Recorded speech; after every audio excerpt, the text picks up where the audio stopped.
제 성경으로 구약 1290페이지입니다. 1290페이지. 요나서 4장 1절부터 11절까지 제가 한 절 읽고 여러분이 한 절 읽고 교독하도록 하겠습니다. 요나가 매우 싫어하고 성내며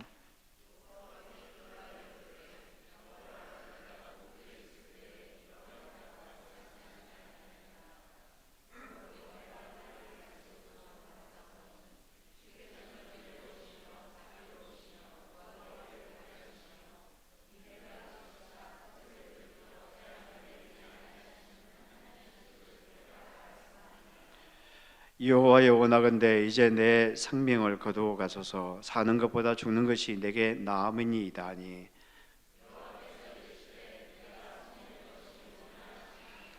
요나가 성읍에서 나가서 그 성읍 동쪽에 앉아 거기서 자기를 위하여 초막을 짓고 그 성읍에 무슨 일이 일어나는가를 보려고 그 그늘 아래에 앉았더라.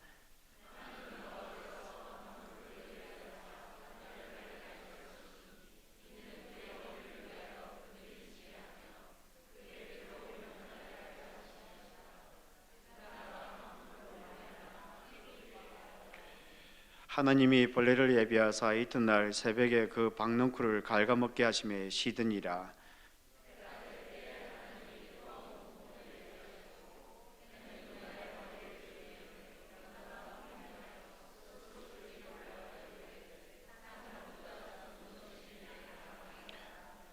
하나님이 요나에게 이르시되 네가 이 박넝쿨로 말미암아 성내는 것이 어찌 옳으냐 하시니, 그가 대답하되 내가 성내어 죽기까지 할지라도 옳으니이다 하니라.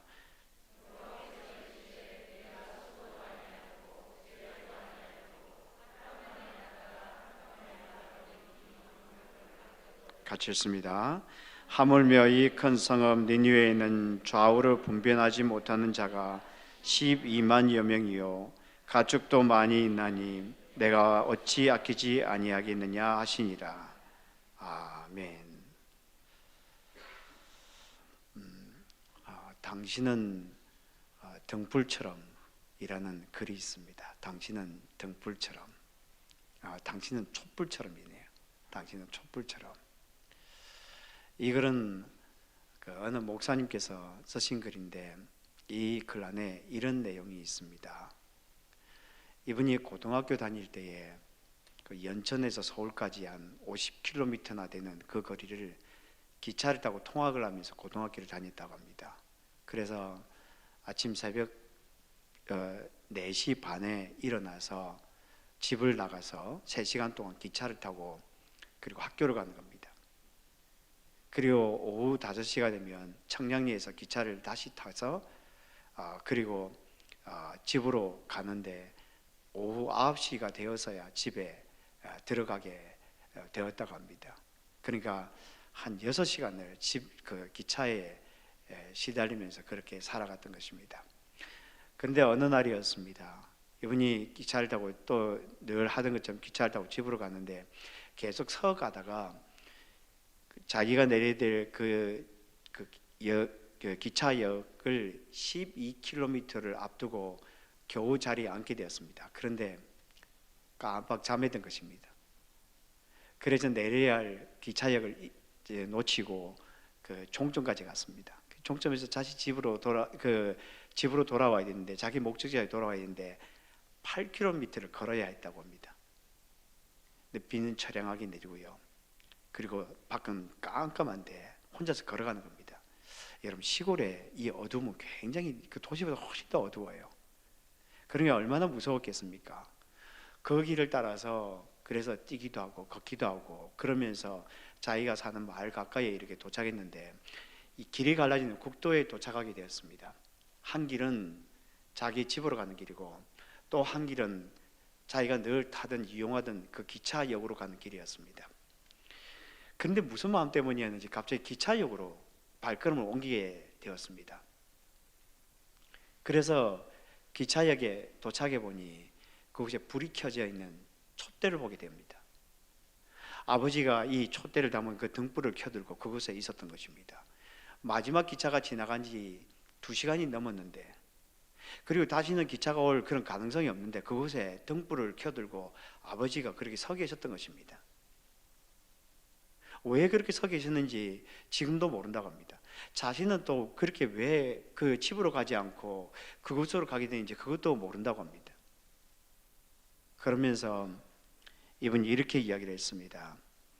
지금 와서 내가 알 수 있는 유일한 것은 내 아버지는 곧 하나님이시라는 것입니다. 하나님, 당신은 그렇습니다. 내가 알게 모르게 내가 가야 될 것을 지나쳤다면 비가 오는 중에도 등불을 들고 내가 가야 할 그곳에 그렇게 촛대처럼 서 계십니다. 촛대처럼 그냥 서 계십니다. 오늘 우리가 요나서 4장 1절부터 11절을 읽었는데 오늘 본문은 우리를 위하여 서 계시는 촛대처럼 서 계시는 그 하나님이 어떤 분인지 우리에게 잘 말해주고 있는 것 같습니다.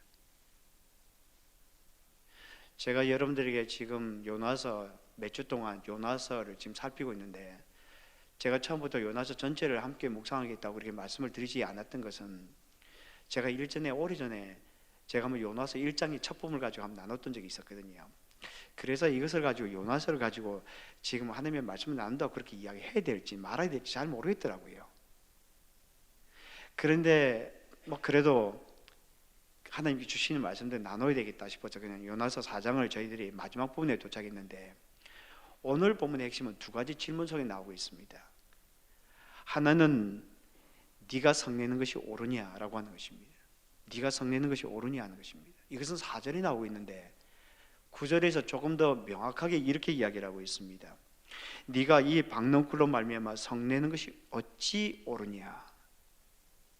그러니까 이렇게 말하고 있는 것입니다. 하나님께서 요나에게 지금 하신 말씀이 네가 지금 성내고 있는데 화를 내고 있는데 그 화를 내고 있는 것이 옳으냐라고 이렇게 묻고 있는 것입니다. 또 하나의 질문은 11절에 나오는데 이렇게 되어 있습니다.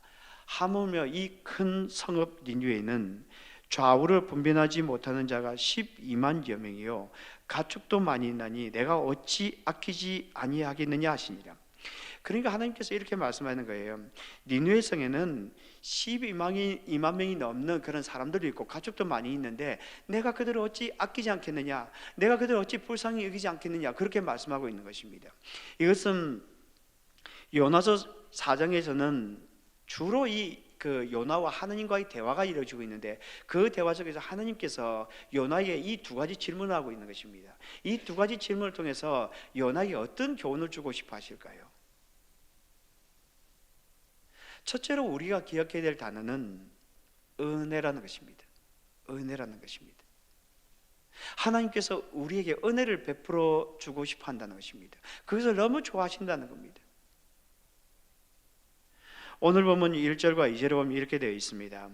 요나가 매우 싫어하고 성내며 여호와께 기도하여 이르되 여호와여 내가 고국에 있을 때에 이러하겠다고 하지 아니하였나이까. 그러므로 내가 빨리 다시스로 도망하였사오니 주께서는 은혜로우시며 자비로우시며 노하기를 더디하시며 인애가 크시사 뜻을 돌이켜 재앙을 내리지 아니하시는 하나님이신 줄을 내가 알았음이니이다. 이 요나가 가서 니느웨에 가서 하는 그 복음을 전하게 되죠. 너희들이 회개하지 않으면 40일에 멸망하게 될 것이다. 그렇게 이야기를 합니다. 근데 니느웨 사람들이 회개를 하였습니다. 그래서 하나님의 재앙이 임하지 아니했다는 그 소식을 듣고 난 후에 이 보인 요나의 반응이 이 가운데 나타나 있습니다. 세 가지 반응이 나옵니다. 하나는 싫어했다는 겁니다. 그것도 그냥 싫어한 것이 아니고요, 매우 싫어했다 이렇게 이야기를 합니다. 또 하나는 화를 내었다라고 하는 것입니다. 그리고 또 하나는 여호와께 기도하였다라고 하는 것입니다. 그러니까 요나가 지금 그 소식을 듣고 나서 화가 나서 그 하나님께 지금 기도하는 장면이 이 가운데 이 내용이 나오고 있는 것입니다. 그런데 이 본문에 보면 이 요나의 반응을 보면 참 재미있는 것이 두 가지가 있는데 하나는 요나 자신이 바라지 않던 일이 일어난 것 때문에 화가 났다는 것입니다.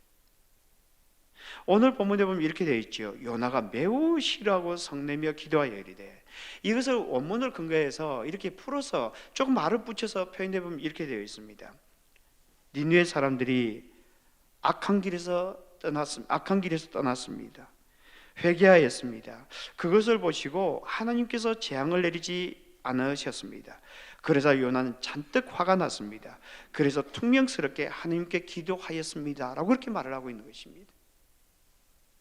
그러니까 요나는 니느웨 사람들이 정말 싫었던 것입니다. 그래서 요나가 그들에게 가서 회개하십시오 그렇게 이야기를 했지만 사실은 회개하기를 바라지 않았던 것입니다. 그냥 회개하지 않고 멸망해 버리기를 원했던 것입니다. 이 사람의 마음이 두 가지인 겁니다. 지금 입으로는 회개하십시오라고 이야기하지만 한쪽에서는 회개하지 마십시오라고 이렇게 이야기하는 그 마음이 자기 내면에 그런 생각이 있었다는 겁니다. 사람이 미우면 이렇게 되는가 봅니다. 사람이 미우면 구원이고 뭐가 없는 것입니다. 사실 이 요나를 보면서 어떻게 저럴 수 있을까 그런 생각이 들지요. 여러분 그렇지 않습니다. 우리 자신들이 그렇습니다. 사람은 참 마음이 복잡한 사람입니다. 우리가 생각할 때는 사람은 바라볼 때 단순하게 보이지요. 사람은 절대 단순하지 않습니다. 사람 참 복잡해요. 또 하나는 요나가 화가 났지만 하나님께 기도하고 있다는 것입니다. 오늘 보면 2절에 보면 이렇게 되어 있죠. 여호와께 기도하여 이르되, 여기에 기도하였다라는 것은 히브리어로 팔랄이라고 하는데 이 히브리어에 있는 단어가 여러 가지 단어가 있어요. 기도라는 표현을 쓸 때. 근데 이 팔랄은 무엇인가 하면 정의를 구할 때 하나님 이것이 옳습니다 이렇게 하게 해주십시오라고 할 때의 표현이 바로 팔랄이라는 단어를 쓰고 있습니다.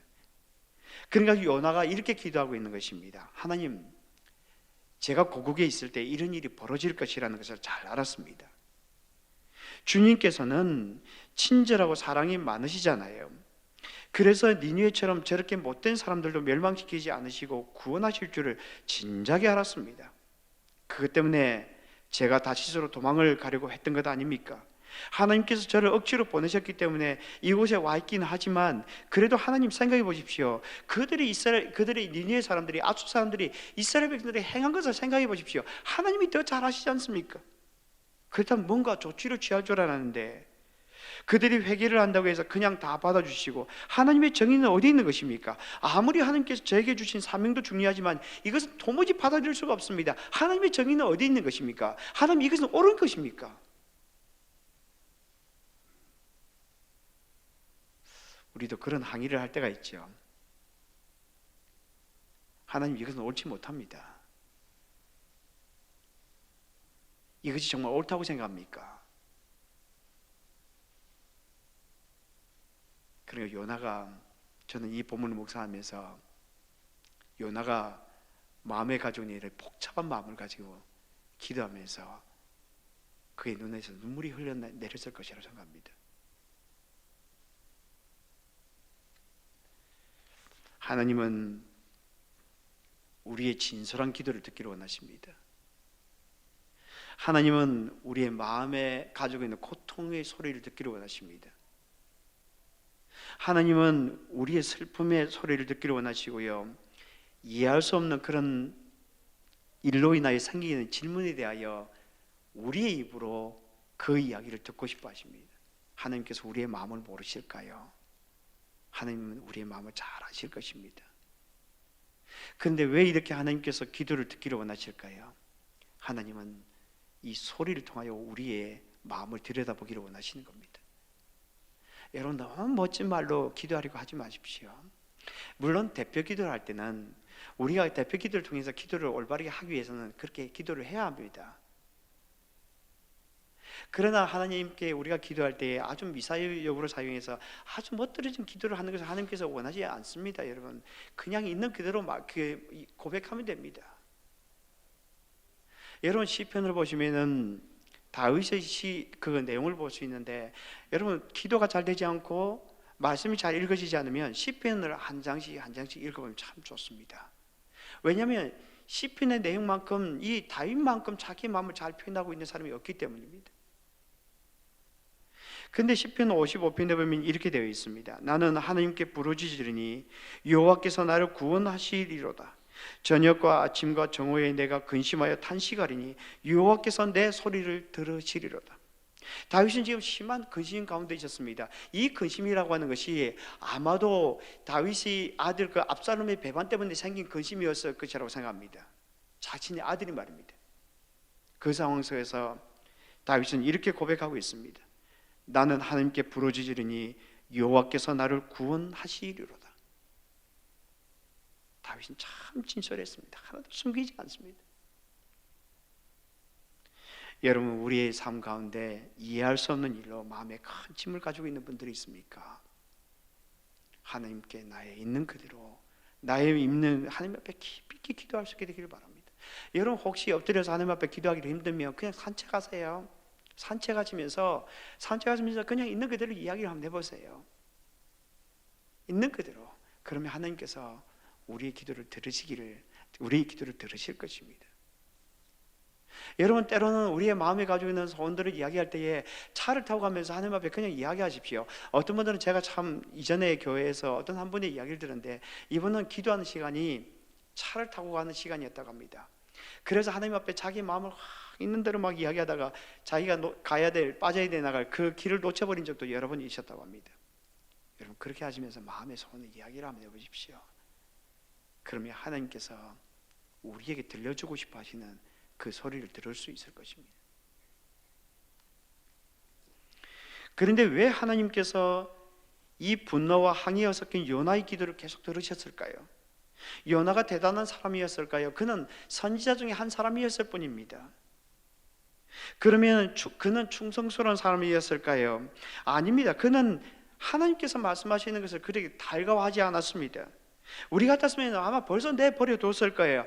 이제 너는 충분하다라고 그렇게 이야기했을 것 같습니다. 그런데 왜 하나님께서 분노와 항의가 섞인 요나의 기도를 들으시며 그와 계속 대화를 나누시는 것일까요?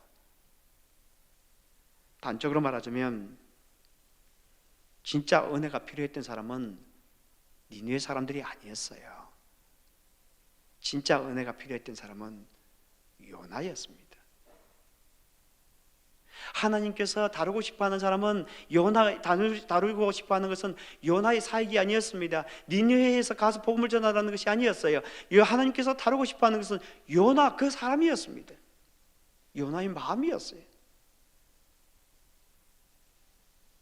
여러분, 우리는 생각할 때에 우리가 사역을 하면서 그렇게 생각합니다. 하나님께서 우리의 사역에 대해 훨씬 관심이 많다고 생각합니다. 여러분, 그렇지 않습니다. 하나님께서 우리의 관심을 갖고 있는 것은 우리 자신입니다. 오늘 보면 4절을 보십시오. 이렇게 되어 있습니다. 여호와께서 이르시되 네가 성내는 것이 옳으냐 하시니라. 지금 요나는 화를 내고 있습니다. 항의를 하고 있습니다. 그런데 그런 요나에게 하나님께서 이렇게 질문하고 있습니다. 네가 성내는 것이 옳으냐? 하나님이 이 질문에 보면은 하나님께서 요나에게 그냥 묻고 있습니다. 요나를 책망하고 있지 않아요. 우리 같았으면 이렇게 이야기할 겁니다. 무슨 이런 고약한 놈이 다 있나? 내가 너에게 사명을 준 것이 얼마나 귀한 일이냐? 라고 그렇게 말할 것 같습니다. 그런데 하나님은 그냥 요나에게 조용히 질문을 하고 있는 것입니다.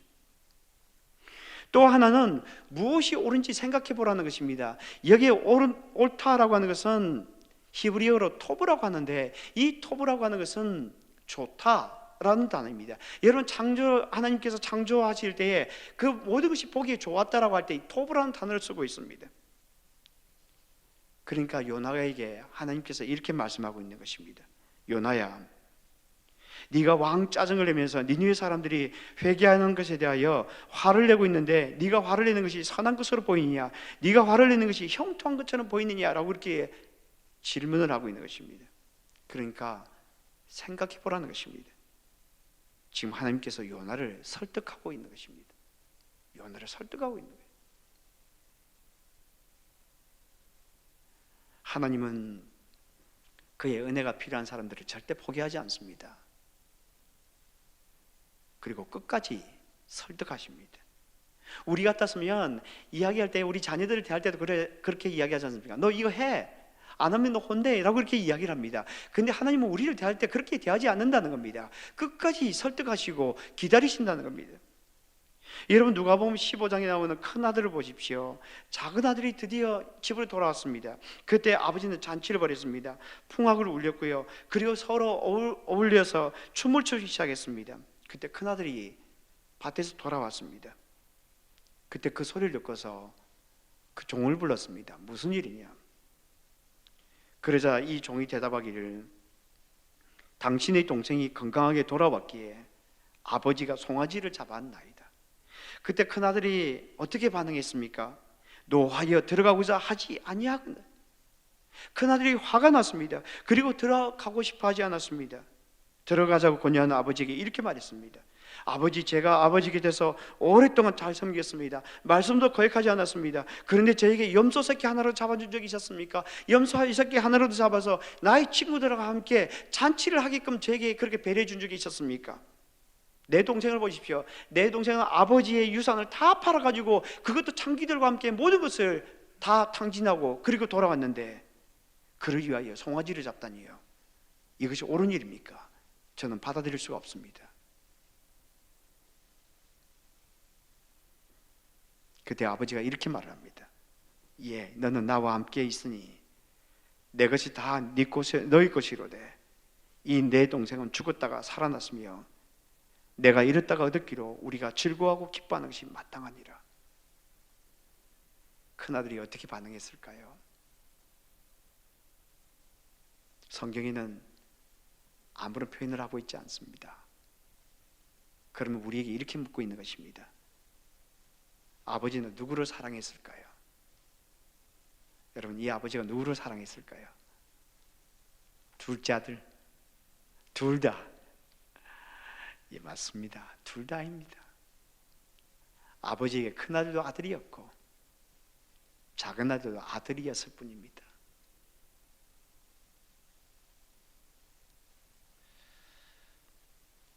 릭 맥킬리라는 목사님이 있습니다.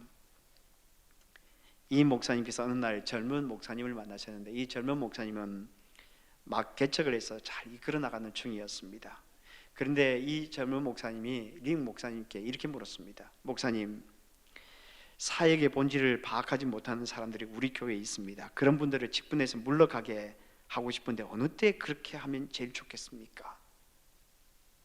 그러자 릭 목사님이 그 젊은 목사님에게 되물었습니다. 사람을 직분에서 물러가게 하다니요, 그게 무슨 뜻입니까? 그러니까 젊은 목사님이 이렇게 대답했다고 합니다. 네, 목사님, 교회는 전진해야 하는 것 아닙니까? 본질을 알아듣지 못하는 사람들은 다 솎아내야지요. 그러니까 리 목사님께서 빙긋이 웃으면서 그 젊은 목사님께 이렇게 대답했다고 합니다. 목사님, 잘 들으십시오. 만약 우리 교회가 시작할 때에 제가 제대로 사역하지 못하는 사람들을 내보냈다면 나를 비롯해서 아무도 남지 않았을 것입니다. 교회란 절대로 사람들을 내보내면서 세우는 곳이 아닙니다. 교회는 패스트푸드점이 아닙니다. 하나님의 나라입니다. 성숙한 제자들을 길러내는 데는 오랜 시간이 걸립니다. 예수님은 끝까지 오래 참으십니다. 예수님은 끝까지 오래 참으십니다. 여러분, 참 중요한 말입니다. 참 중요한 말입니다. 저는 지금까지도 그러했지만 사람이 본인이 나가겠다, 굳이 나가겠다 그렇게 하지 않는 이상은 절대 내보내지 않습니다. 왜냐하면 그분이 보내신 이유가 있다라고 생각하기 때문입니다.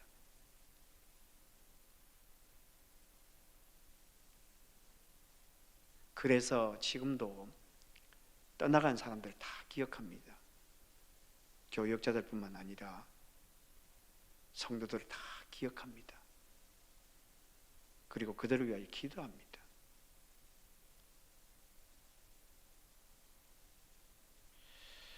오늘 보면 4절에서 하나님께서 요나에게 이렇게 말씀하고 있습니다.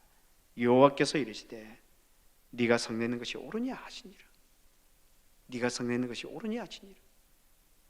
하나님께서 요나를 니느웨 성으로 보내고 싶어 했던 목적은 니느웨 사람들 때문이 아니었습니다. 니느웨 사람들 때문이 아니었어요. 요나 때문이었어요. 바로 요나. 은혜가 필요했던 사람 누구였습니까? 니느웨 사람들이 아니었어요. 요나였습니다. 요나가 그것을 알게 된 겁니다. 둘째로 기억해야 될 단어가 무엇인가 하면 긍휼이라는 것입니다. 하나님은 참 따뜻한 마음을 가지고 있는 분이라는 겁니다. 하나님은 참 따뜻한 마음을 가지고 있는 분이라는 겁니다. 오늘 보면 10절과 11절을 다시 한번 읽어보면 이렇게 되어 있습니다. 여호와께서 이르시되 내가 수고도 아니하였고 재배도 아니하였고 하룻밤에 났다가 하룻밤에 말라버린 이 박넝쿨을 아꼈거든 하물며 이 큰 성읍 니느웨는 좌우로 분별하지 못하는 자가 12만여 명이요 가축도 많이 있나니 내가 어찌 아끼지 아니하겠느냐 하시니라. 이 구절은 4장 마지막 결론에 해당하는 것입니다. 어쩌면 요나서 전체의 결론 부분에 해당한다고 그렇게 말씀하고 있습니다. 근데 이 구절에서 하나님께서 요나에게 이렇게 말씀하고 있습니다. 내가 어찌 아끼지 않겠느냐. 여기 아낀다라는 뜻은, 이 아낀다는 것은 불쌍히 여긴다 이런 뜻을 가지고 있습니다. 이것은 마치 어머니가 어리고 연약한 아기를 보살피고 측은히 여기는 그런 마음들을 표현하고 있는 것입니다. 그러니까 하나님께서 이렇게 말씀하고 있는 것입니다. 나는 그들이 너무 불쌍하다. 나는 그들이 너무 불쌍하다. 12만여 명이 있는 그 사람들이 너무 불쌍하다. 그래서 내가 그들을 나의 마음에 사랑으로 그들을 품고 있다. 이렇게 말을 하고 있는 것입니다. 그러면서 요나를 초청하고 있습니다. 오늘 부분에 이렇게 이야기를 하고 있지 않습니까? 내가 어찌 아끼지 않겠느냐. 그러니까 그 이야기는 질문을 하고 있는 것이 아니라 사실 초청하고 있는 거예요. 요나를 이렇게 말합니다. 요나야, 나의 마음을 네가 좀 알아줬으면 좋겠다. 이 마음을 네 마음에 품고 그렇게 요나 이 니느웨 사람들을 내 마음에 품었으면 좋겠다. 이렇게 이야기를 하고 있는 겁니다. 근데 왜 질문할까요? 우리 같았으면 그냥 명령합니다. 이렇게 해라고 이렇게 이야기할 것 같습니다. 근데 하나님 그렇게 하고 있지 않아요. 왜 그럴까요? 마음 때문이었습니다. 여러분, 사람 마음은 강제로 안 돼요. 절대 강제로 안 됩니다. 저도 참 연약해서 이런 부분이 너무 약해요. 사람들이 마음을 헤아리는 법 참 연약하죠. 근데 여러분, 하나님의 이 따뜻한 마음, 이것을 우리의 마음에 품어야 합니다. 하나님의 이 따스한 마음이 우리에게 있으면 사역이 보여요. 하나님의 그 따스한 마음이 우리에게 있으면 무엇을 해야 될지 보여요. 하나님의 이 따스한 마음이 우리에게 있으면 길이 보이고요. 하나님의 이 따스한 마음이 있으면 방법이 보입니다. 여러분.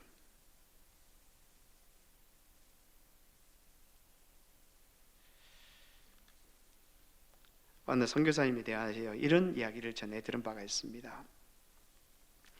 이분은 터키에서 복음을 전하다가 붙잡혀서 재판을 받게 되었는데 사형 선고 직전까지 갔던 분입니다. 그래서 거의 죽을 뻔한 그런 지경까지 갔는데 다행히 추방을 당해서 영국을 거쳐서 한국으로 돌아왔습니다. 그렇게 귀국하게 됐는데 이분이 한국으로 돌아왔을 때 어디를 가나 이런 이야기를 들었다고 합니다. 한국 교회가 쇠퇴하고 있다. 교인들이 줄어들고 있다. 이젠 전도가 안 된다. 복음을 전해도 소용없다. 유럽처럼 교회가 점점 쇠락할 것이다. 이런 이야기를 들었습니다. 자기는 지금 목숨을 걸고 터키에 가서 복음을 전하다가 돌아왔는데 이런 이야기들만 하니 오기가 났습니다. 그래서 마음에 결심을 했다고 합니다. 대한민국에서도 복음이 전해지지 않나 내가 한번 확인해 보겠어. 그러면서 어떤 방법을 생각이 있는가 하면 이분이 자가용을 타지 아니하고 택시 기사들에게 복음을 전하기로 했습니다. 그냥 택시만 타고 다니는 것입니다. 그렇게 택시 기사들에게 복음을 전하는데 그런데 한 번은 부산에 있는 어느 교회에서 집회 강사로 초청했습니다. 근데 집회 강사로 오게 되면은 이 목사님을 모시고 오고 또 데려다 드려야 되지 않겠습니까? 그것은 예입니다. 근데 이분이 한삼코 택시를 불러달라고 하더랍니다. 그래서 어쩔 수 없이 택시를 불러다가 모셔다 드리는데 그냥 보낼 수 없어서 교회에 장로님과 목사님 같이 보냈던 것 같습니다. 그런데 그 역까지 가는 30-40분 동안 기가 막힌 일이 벌어졌다고 합니다. 그 선교사님이 늘 하던 대로 택시기사에게 복음을 전했는데 택시가 부산역에 도착할 때쯤 보니까 택시기사가 눈물을 흘리면서 반응을 하더랍니다. 그러면서 이렇게 이야기하더래요. 내 주위에 수많은 예수 믿는 사람들이 많이 있는데, 심지어 목사님도 있는데 나에게 이런 복음을 전해주는 사람이 없었다는 겁니다. 여러분, 마음이 있으면 보입니다. 마음이 있으면 보입니다. 어떤 마음입니까? 하나님의 마음입니다.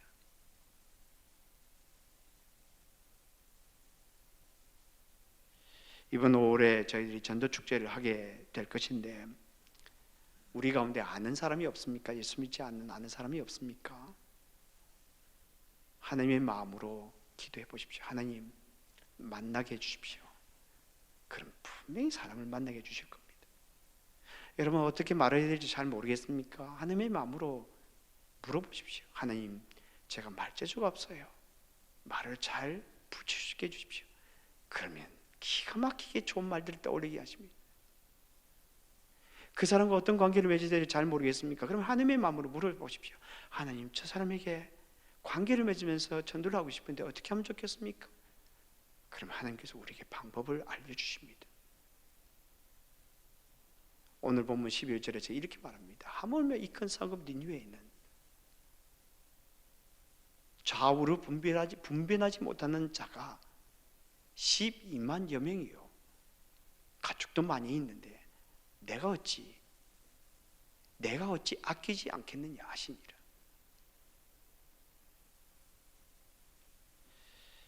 (1842년에) 고고학계에서 굉장히 중요한 일이 있었습니다. 그 전에 이 니느웨에 대한 이 이야기가 대부분의 사람들에게 있어서 허구라고 그렇게 믿어졌습니다. 왜냐하면 성경 몇 군데 이야기와 그리고 역사적인 기록이 거의 이 성경 외에는 역사적인 기록이 남아있지 않기 때문입니다. 그래서 오랫동안 이 성경의 이야기는 허구일 것이다, 그렇게 생각을 해왔습니다. 그런데 이것은 허구가 아니라 사실일 것처럼 믿었던 한 사람이, 고고학자가 그곳을, 이 니느웨를 발굴하게 됩니다. 그래서 아주 역사적인 사건이 있게 되죠. 1842년에. 그런데 이 사람들이 이것을 발굴해 보니까 언덕이 두 개 있더랍니다. 한 언덕은 쿠윤지크 언덕이고 또 하나는 네비 유누스 언덕이었다고 합니다. 쿠윤지크라고 하는 것은 양의 무리란 뜻을 가지고 있습니다. 그러니까 양의 무리가 많이 있는 언덕이었다는 것입니다. 또 하나는 여기 네비 유누스라고 하는 것은, 네비라는 것은 선지자라는 뜻을 가지고 있고 유누스라고 하는 것은 요나라는 뜻을 가지고 있답니다. 그러니까 이 한 언덕은 선지자 요나의 언덕이다, 이런 뜻을 가지고 있습니다. 그래서 많은 이 고고학자들은 생각하기를 아마도 요나가 이 일 이후에 평생 동안 니느웨에서 살면서 그의 삶을 헌신했을 것이다, 이렇게 봅니다. 만약 우리가 그것을 믿는다면 그렇게 세례했던 이 니느웨 성에서 어떻게 요나가 자기의 삶을, 평생을 그렇게 드렸을까요?